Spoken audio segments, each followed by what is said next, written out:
chemin vers ces lointains vierges était long. Le vent du matin nous fouettait les visages. L'espoir qu'elles sont au bout de la montagne nous faisait chanter. Ces vierges guérisseuses qui connaissaient d'avance tous les mots. Elles s'appelaient Marie, Altagrace, Bernadette. Dans les petits matinеries, des centaines de femmes se répandaient en prière.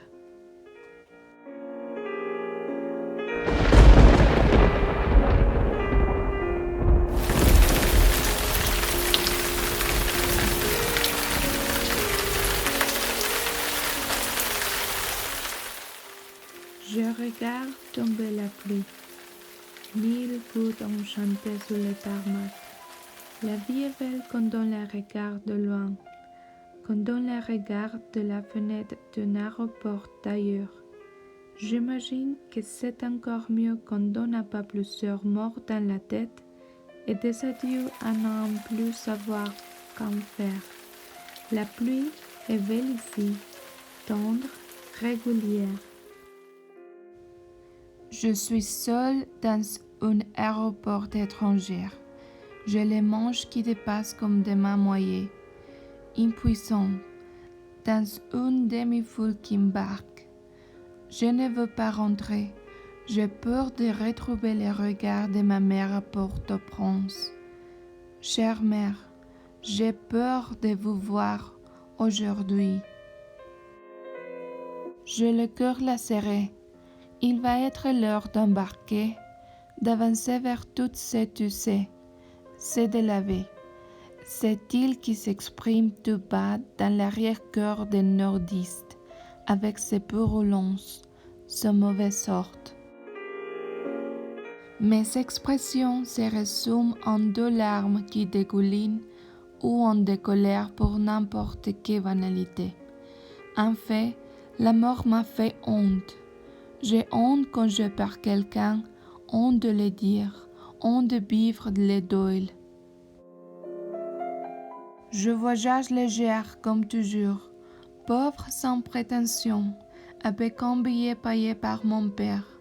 Un billet pour aller pleurer sur un cercle au nom de tout le monde. De tous ces gens qui n'oseront même pas solliciter un visa pour cette Amérique de plus en plus hermétique, brutale. Cette Amérique où les tours tombent. Cette Amérique qui a la mort comme vertige première.